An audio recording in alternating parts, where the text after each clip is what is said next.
And good morning in Melbourne and Sydney. Good evening here on this side of the world. Today we're going to be speaking to Stuart Coupe, who's a respected Australian music writer, author, and artist manager who has played an important role in Australia's music scene for more than 4 decades. Beginning his career as a journalist for publications such as RAM and the Sun-Herald, Coupe became known for his deep knowledge of rock and popular music. He managed singer-songwriter Paul Kelly during the 1980s at a time in Kelly's career, and also, which was the height of his career, I guess, and also managed the iconic Australian rock band Hoodoo Gurus.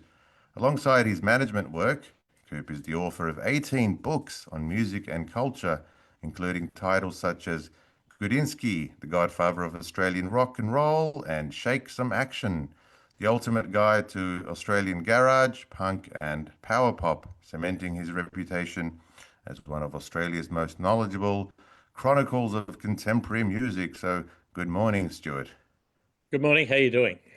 Yeah, great. And thank you for coming on in such short notice. So, That's I'm a right. huge fan of Australian rock, as many people are all around the world, and obviously pub punk rock also, and the pub, the punk bands in the era of the 80s, 90s, 70s.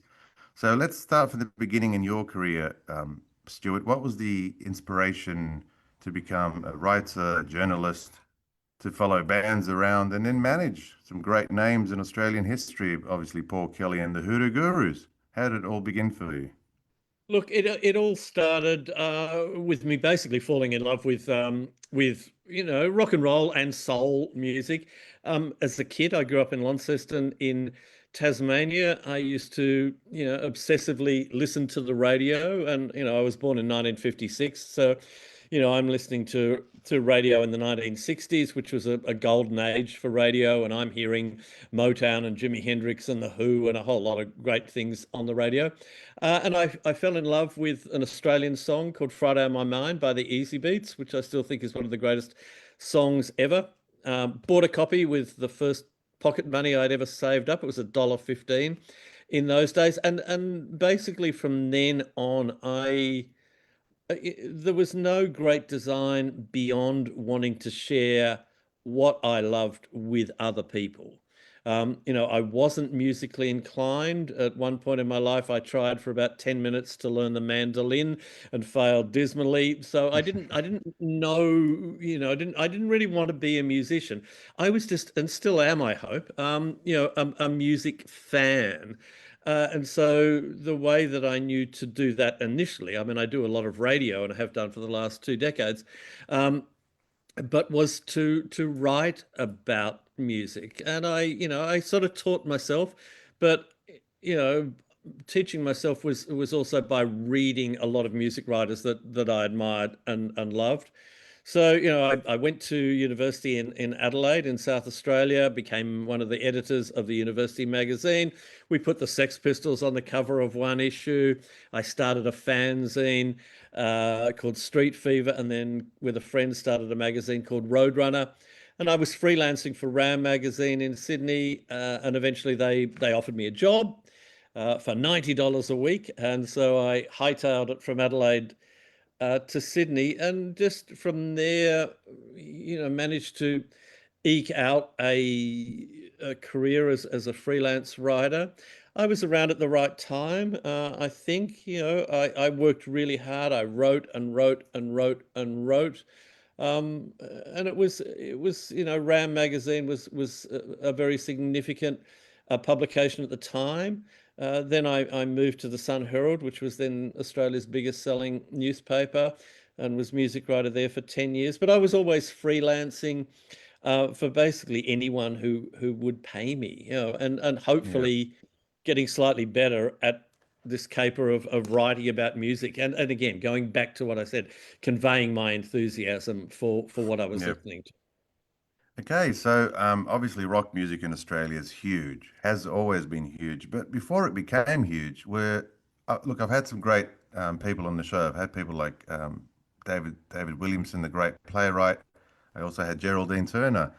So I get different artists from different eras, and obviously, from what I hear and what I've researched, is that there was a lot of influence coming from England and America imposed on Australia. So a lot of the Americans would come and act in the movies and only have Australians as extras. In the musicals, they would bring third-rate Americans and English performers to come and perform, and the Australians again wouldn't be seen. So in rock, was it the same in rock, or was Australia always leading their own music?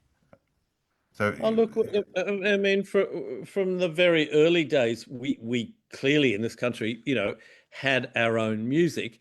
But in some ways, what made it distinctive was that, as you've just mentioned, we were bombarded with both, American music and music coming from the UK and England and Europe. So, we were hearing an enormous amount of that on the radio, and so were the artists that emerged in those eras. So instead of just getting one culture's music, we got a lot of different influences, and that somehow melded together, I think, in the psyches of Australian artists. And so, what emerged from that was those significant influences, plus the Australian vernacular, in a lot of cases, writing about the experience of being Australian. We had a big surf culture in this country. So not only were Australian groups experiencing that culture firsthand,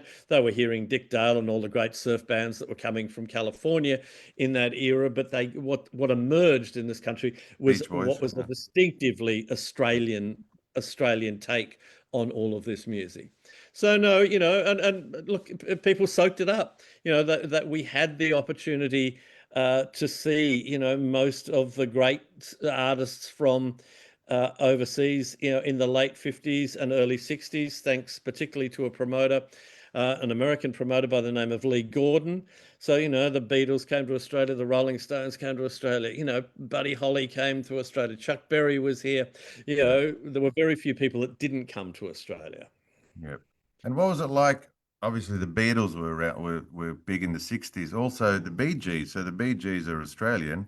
Mhm. What was it like, that competition between the Beatles and the Bee Gees, having an Australian versus the English for that Oh, look, sort of. I was a little bit young. I mean, I was 8 in 1964 for the emergence of Beatlemania. But I don't think you would have the Beatles and the Bee Gees would have been very much aware of each other, of course. Did they see it as a competition? No. I mean, the Beatles saw a big competition with the Beach Boys and Brian Wilson and the Rolling Stones and things like that. But the Bee Gees were just exquisite singers, fabulous songwriters, and they existed in their world. So I never would have thought that there would have been, there was obviously competition on the charts as to who was going to sell the most records, and in Yeah, that era, of course, the Beatles were going to win. yeah, But no, I think. If anything, with certain records, the Bee Gees would have listened to what the Beatles were doing in terms of song structure and harmonies, and later on their experiments with psychedelia. And that would have fed into what the Bee Gees were doing, as it fed into what pretty much anyone, around the globe was doing in those days. yeah. The Bee Gees popularized all that falsetto singing, and Great, great singers, incredible singers, incredible fantastic. singers. Okay, so let's begin with, how do you write about music? So you're writing about the instruments on stage, the main singer, the main guitarist, or the main bass player, or how do you write about music? No, none of that. You just ignore all of that. I mean, I'm serious. I mean, I know nothing about the technique of music. I don't really understand how it's created. Someone has got to be an incredibly bad bass player or an incredibly good bass player or drummer before I can tell the difference. My musical writing and my radio broadcasting is about trying to convey how I feel when I hear particular records or experience particular concerts. and it's what made the hairs stand up on my arm, what made me jump to my feet, what put me to sleep, all of those things. So you're just trying to say, if you love music, you're going to respond to this. You might not like this. So really, I tried to always write from a fan's perspective. I mean, someone said to me early on, they said, Stuart, don't stop doing what you're doing now. And I said, what am I doing now? And this person said, write like you talk.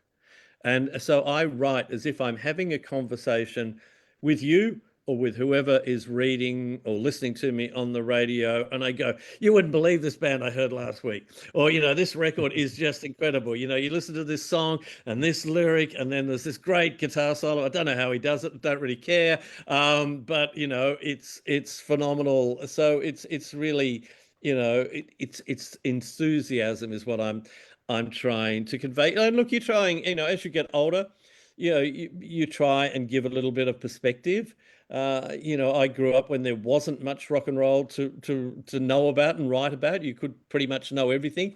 That's impossible in 2026.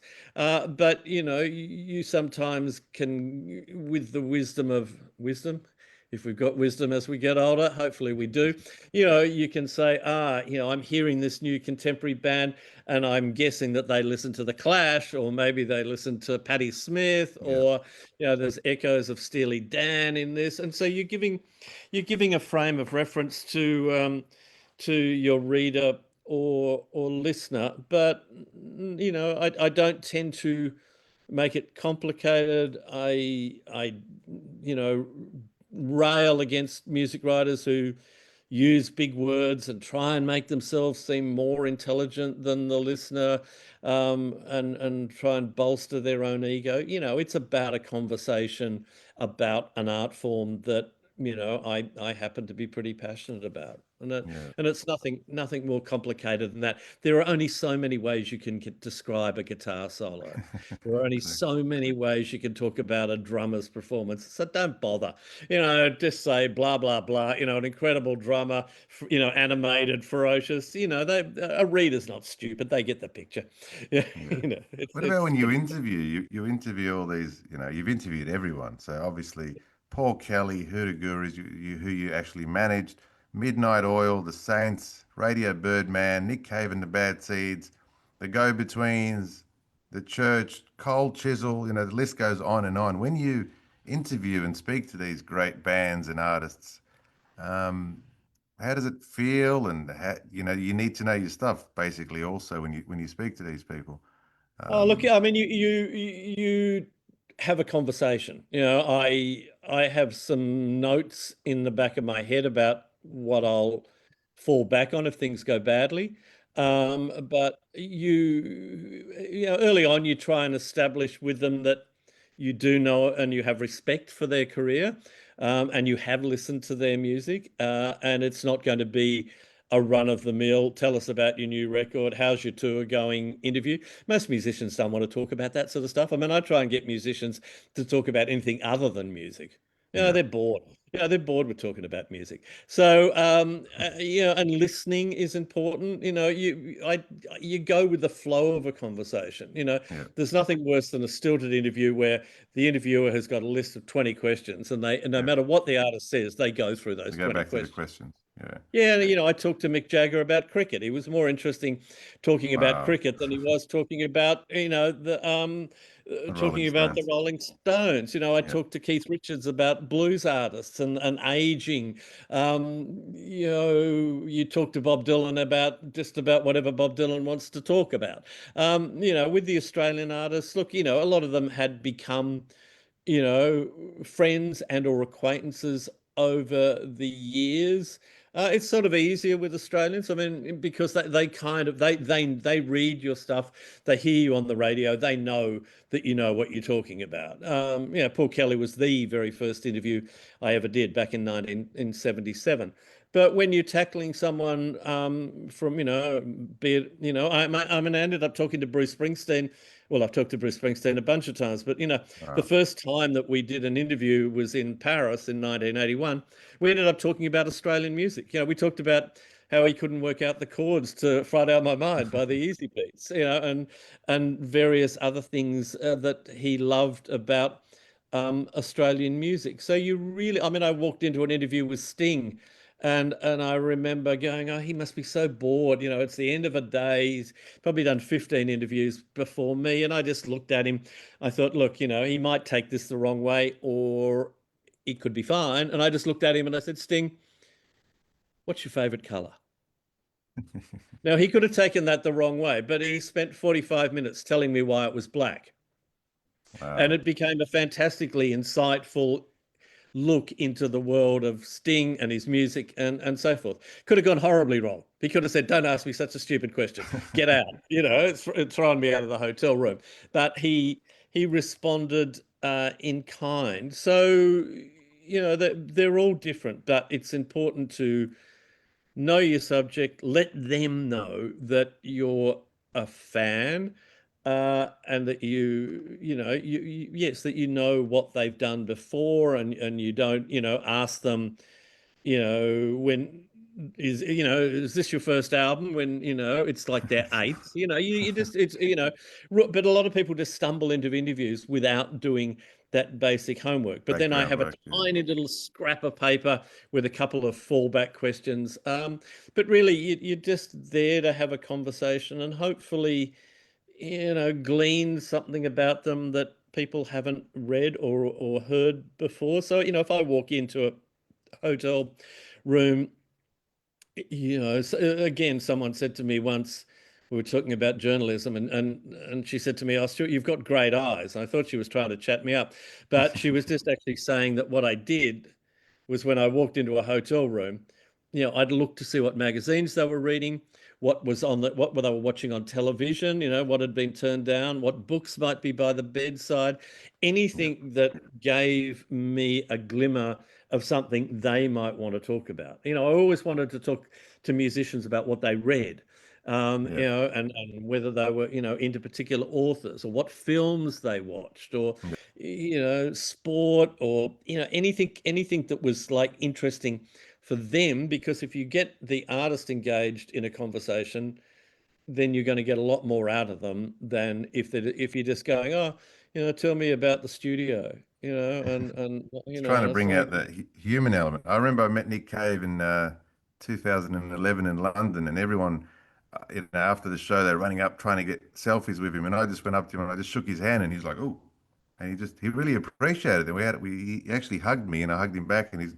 everybody was like, "Do you know him?" I said, "No, I never met him before, first time," and he just appreciated that I just shook his hand. I wasn't there for the picture, or for the moment. So I think celebrities need that human, bring them back to being just humans, and they're just like us, and they are like us in a way. and So I always a lot of the times I'd talk with Nick Cave would just be about crime fiction, because he loves yeah, crime fiction.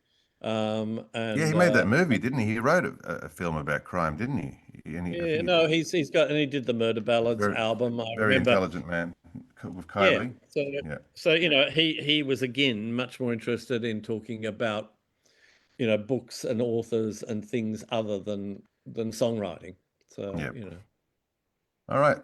I always listen to the Hoodoo Gurus, and I've always had this idea that they get a lot of their inspiration from Bob Dylan. I feel like it's poetry, and it becomes an anthem though. Also, do you think that, like, things like, some of their music is just really influenced by Bob Dylan?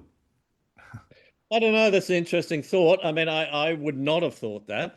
I must ask Dave Faulkner at one point, but I do know that I've never had a conversation with the Gurus about Bob Dylan. Their love initially, at least, was punk rock, um, garage rock, glam rock. They were huge fans of the Cramps, T-Rex, that ilk of music. Dave Faulkner in particular, great student of music. and a very wide listener. He would listen to Bobby Gentry, to Little Richard, to all sorts of things. But particularly in the early days, they came. I'm not saying that Bob Dylan wasn't there. I mean, I suspect that every artist who's ever written a song has got some bit of Bob Dylan in the background. But Yeah. no, they were more a garagey, influenced by the Sonics and the Remains and all of those 60s, the sort of bands that were collected on that Nuggets series of records that Lenny Kaye put together. That was more their thing. But having said that, when you speak about Bob Dylan, he's one of the greatest songwriters of our time, and Dave Faulkner particularly is a great student of songwriting, and writes pretty incredible lyrics, which sometimes people don't realize the depth sometimes of his songwriting, because they're a loud, in your face rock and roll band. So but yeah, they're incredible. The fact that I only worked with them for the first 18 months when their Stone Age Romeos album came out, but they've done something remarkable, which is over 40 plus years since they started. They're still going. They still get incredibly large audiences. They can still tour the world, and they're still a vibrant musical force. Yeah. And how is it like managing the Hoodoo Gurus? Difficult, um, but difficult partly because they were young, and so was I, and I didn't know anything about management. I'd never intended to manage a rock and roll band in my life, and so I came to uh, a young, ambitious band with no knowledge. I became their manager simply because everyone in the band had their telephones disconnected, and Kimball Rendell, who was then a member of the band, used to walk past where I lived and ran a record label. And we had a glassed front window, and he could see that I was always on the phone. He said, "Oh, Stuart, none of us have got a phone that works. Can we give you $15 a week to be a phone contact for us?" And when you're earning $90 a week, as I was in those days, an extra $15 is $15. So I said, sure. And, I had no idea that within a year I'd be traveling to, Los Angeles 3 or 4 times a year. The Gurus got signed to A&M Records, which was, Herb Albert, the famous trumpet player's record label, which he had with Jerry Moss, and we'd be touring America, because we had a #1 college radio record in North America. So it happened very, very quickly. And look, I learnt quickly. I had to learn quickly. When they asked me if I'd be a phone contact, I had no idea really what a manager did. I mean, I go, "Yeah, okay, you take phone calls and you organise bookings and you do this and that." By the time it came to work with Paul Kelly, I knew some more, and we had a particularly good run during the 80s. But when I became Paul's manager, he didn't have a record deal. He'd had 2 albums that had been commercial failures, and so we set about. He was incredibly talented, of course, and we set about just rebuilding things. But the third album, we were going to sell mail order. Paul funded it himself, because no one wanted to release it, no one wanted to sign him, and that came out. And then the fourth album, I always say to artists, who get frustrated when their first records don't do that well, I go, hey, come on, get real. Paul Kelly was onto his fourth album before anyone cared. And that had a song on it called Before Too Long. Yeah. Before Too Long was, Not too long. Yeah. Yeah, but it wasn't. It didn't even make the top 10 in Australia. It peaked at number 14, Yeah, but it was a good enough and prominent enough song. And this was the era when FM radio was really having an impact in Australia, and the Triple M network in particular picked up on this, and suddenly Paul Kelly went almost overnight from maybe getting 80 people at a show to suddenly getting 800 to 1,000 to and again, we toured America, and were signed to A&M Records in the States. So, I kept learning as I went along. yeah. And what was the importance of a show like Countdown, Molly Meldrum, and I think Gavin Wood was on there too? Popularizing In Excess, Kylie Minogue, AC/DC, Skyhooks, John Farnham, to the world. How important was a show like Countdown, and why don't we have anything like that now? Look, I mean, it was very, very significant because everybody watched it. We'd had television shows in Australia before that, like 6 O'Clock Rock and so forth, but it coincided with this incredible rise of creativity in Australia in the 1970s. The advent of color television. And so, a lot of the bands like Skyhooks and stuff, they were perfect for color TV. Molly Meldrum was this, incredibly, fumbling, bumbling, but charismatic and ridiculously knowledgeable. One of the smartest people I've ever met. Front person for a show, and everybody at 6 o'clock on Sunday, right around the country, they sat down and they watched Countdown. Did it Yeah, impact on overseas? No, it didn't do much for Australian artists overseas. It certainly did a lot for overseas artists who wanted to break in Australia. Because if your clip was shown on Countdown, or if you were a guest on Countdown, it was a big deal. It was, and if you missed Countdown at 6 o'clock on Sunday, the first thing that you talked about the next morning at school, at university, at work. Oh, who was on Countdown last night?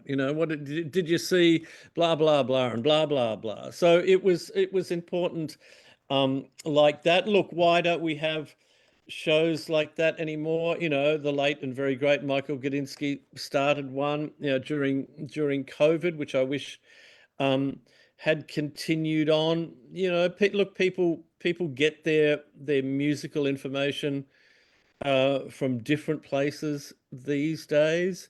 So, and I guess the fact that, we don't have something like Countdown any longer, is because, the television networks don't think it's going to rate, and they don't think enough people want to watch it. And, because people will go to YouTube, to social media, and all the places that the TikToks and all the places that people discover music these days. And so music on television, we still have Rage, of course, for people who don't want to sleep, but so you know part of me, yes, wishes that there still was a show like Countdown, but I doubt whether there ever will be in the future.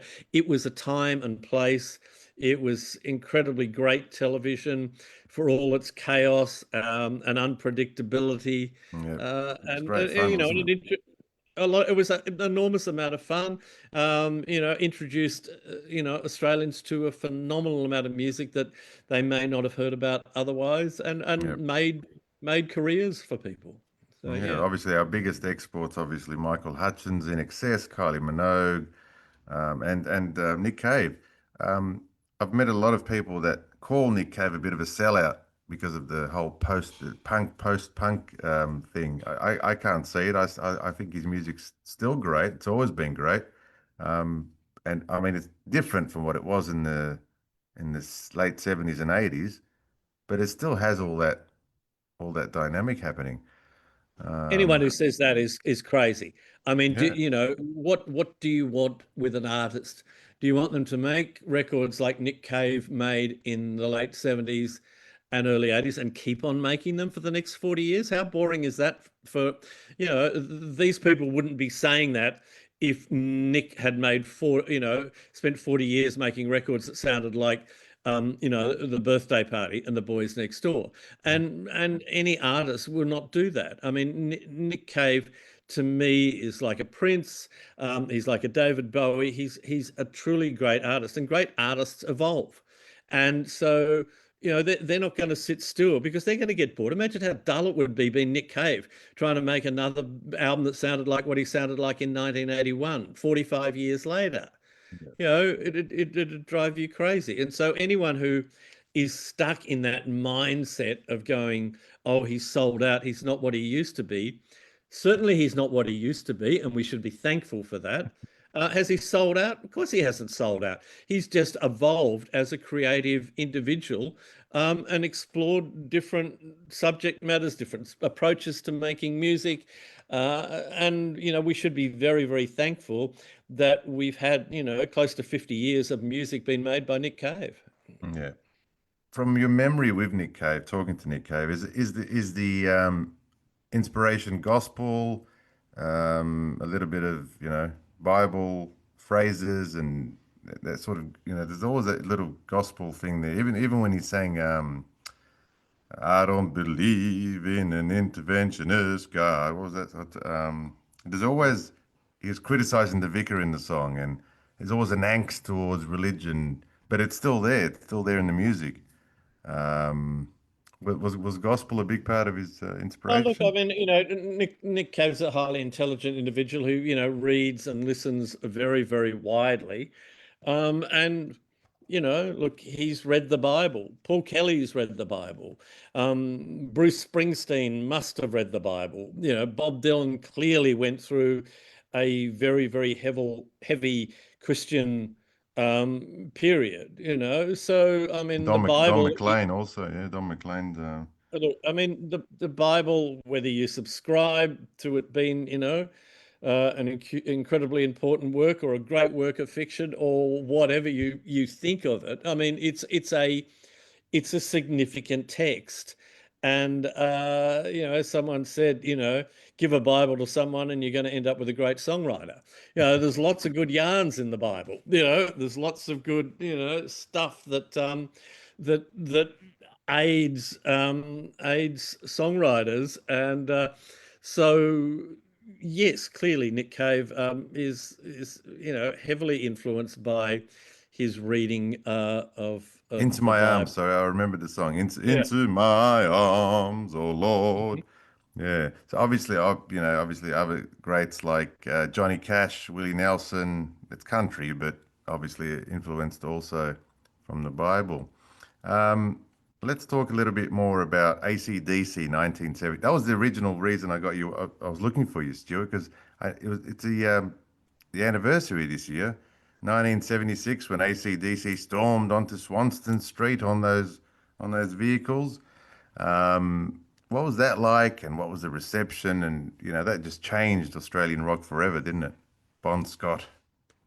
Yeah, look, I mean, Bond was an incredible frontman. I saw them earlier than that. I didn't see them when they started at the very beginning. I first saw them when they were very different from Long Way to the Top, when they were, ostensibly a glam rock band, wearing pink flares and pink vests, with the singer before Bon Scott.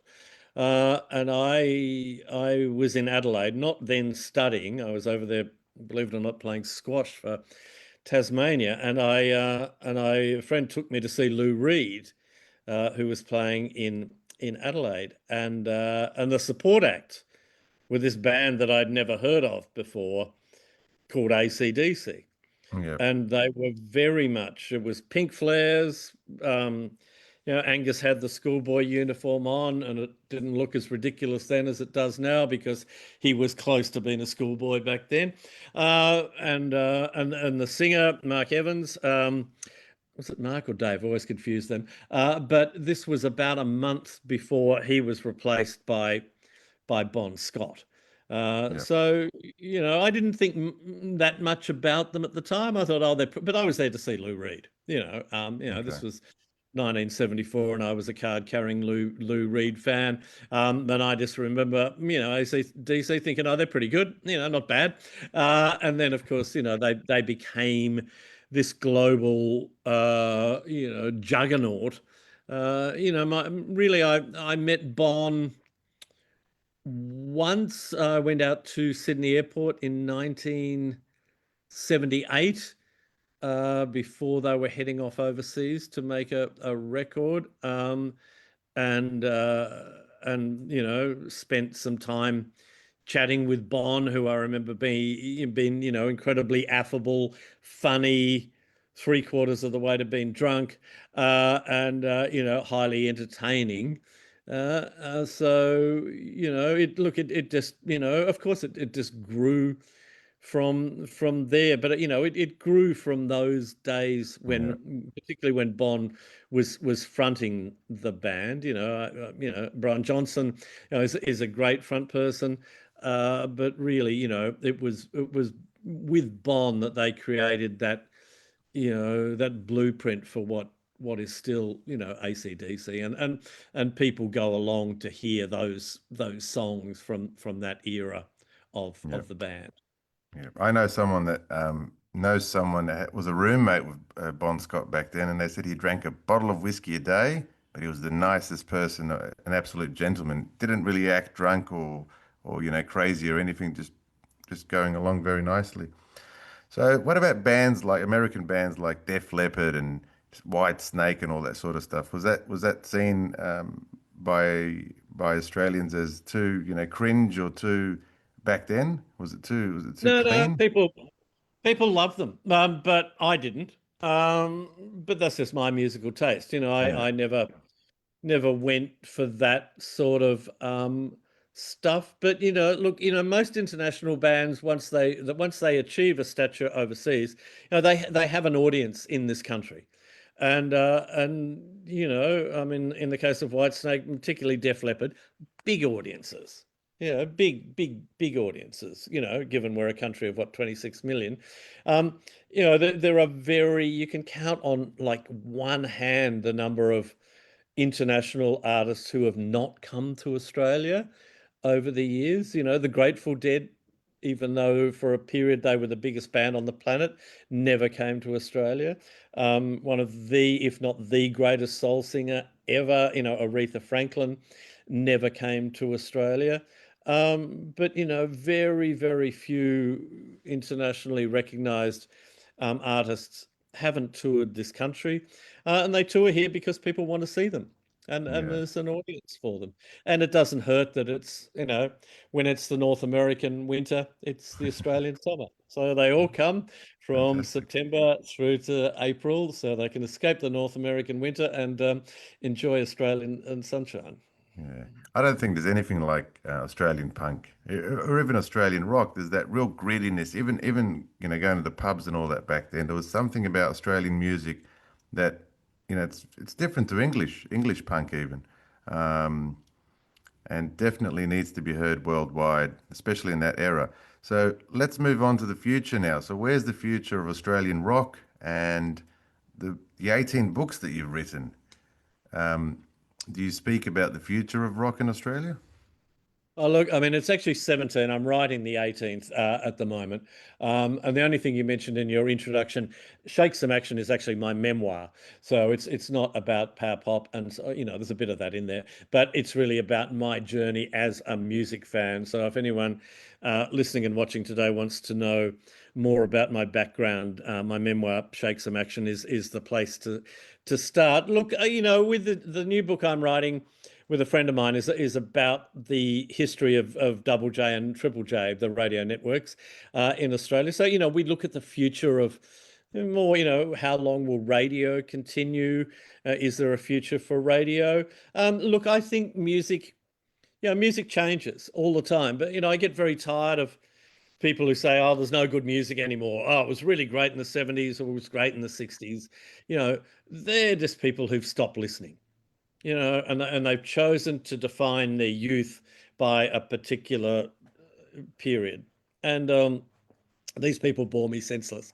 There is as much great Australian music being made now as there was in the 60s, 70s, 80s, 90s, and so forth. Maybe it's a little harder to find, because of the way radio is these days, and you know, the bombardment of music. I mean, there is so much music So around. It's much. it's Yeah. phenomenal.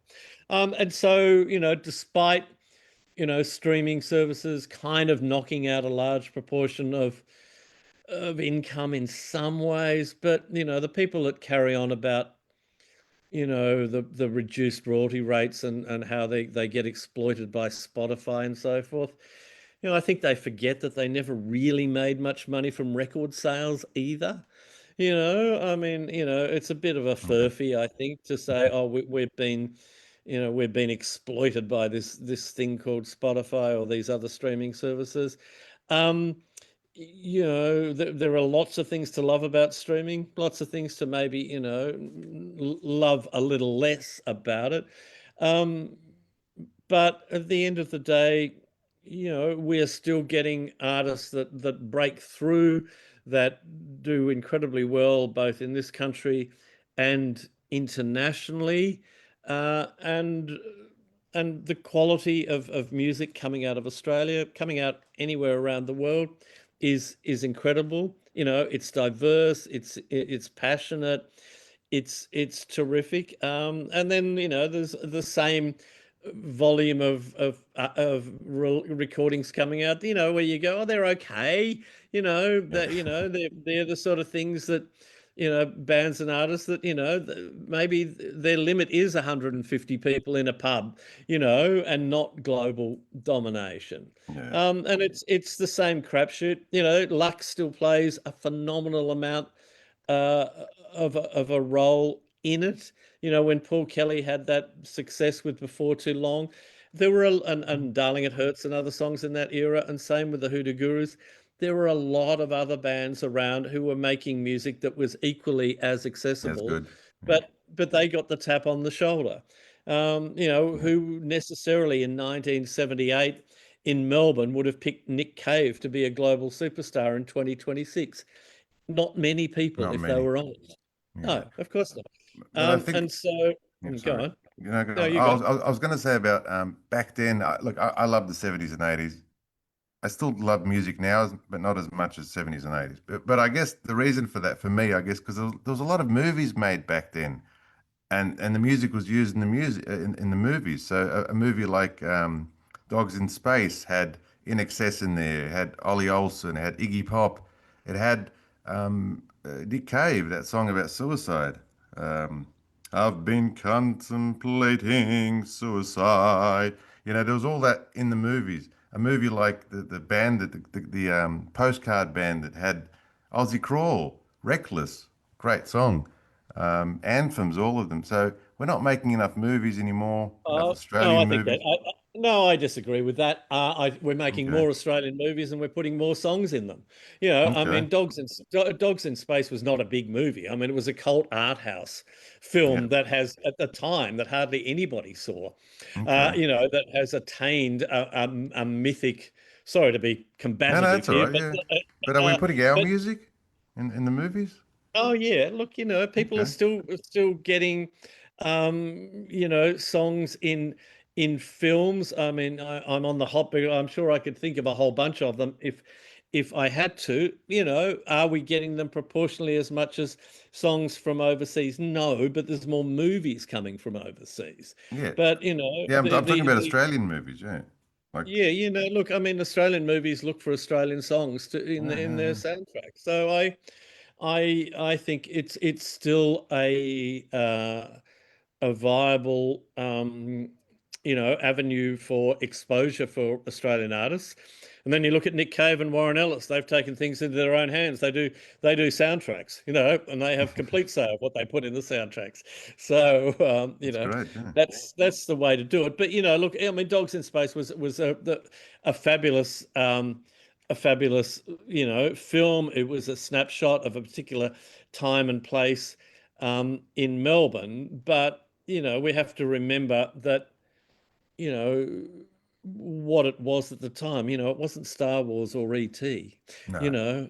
or Rocky. It was a tidy art house, cult movie that people loved. That the filmmakers used people that they knew, in most cases, to put their music in the soundtrack, partly because they liked it, and partly because it would have been really, really cheap, right? And so that's I think how that worked. Yeah. Oh, yeah, fabulous. So you're an optimist. That's great. I mean, it's great. Oh I get yeah, a lot of you got to yeah, be. a lot of pessimism on the show when it comes to Australian movies, especially and stuff like that. So it's great the music scene is still alive, and you are a pioneer and an advocate for all things Australian music. And it's great to have you on, Stuart. I know it took a lot of your time, and I really appreciate it. And thanks for the knowledge, thanks for the music and the writing and the books. And do you have a website so people can check you on the website if they're from America or Europe? No, no, I don't really feel the need to have one, but I'm very active on Facebook and Instagram. They're my two places where you can be bored senseless by me putting up posts about records that I'm listening to, and books that I'm reading and gigs that I've gone to or looking forward to going to. I'm not the biggest fan of Facebook, but I'm most active on Facebook. So if people watching this want to get an idea, I post absolutely every record that I listen to Yeah, daily. I post too much. I post about all the artists that I work with as a publicist. I post my playlists from my radio shows if they want to get information there. I put up stuff about all the gigs that I've been to see. So that's that and fabulous. Yeah. then a fair bit of that stuff is on Instagram as well. Thank you so much, Stuart Coupe, all the way from Australia. So our American and European audience can check up on him on Facebook and Instagram. And if they want to get in touch, they can contact us or directly to Stuart, and he'll probably get you on the email. Thank you so much for your time. Love it, Stuart. Thank you so much. You've been listening to Hasham's podcast. Good morning. Have a great morning. See ya. Thank you. Bye.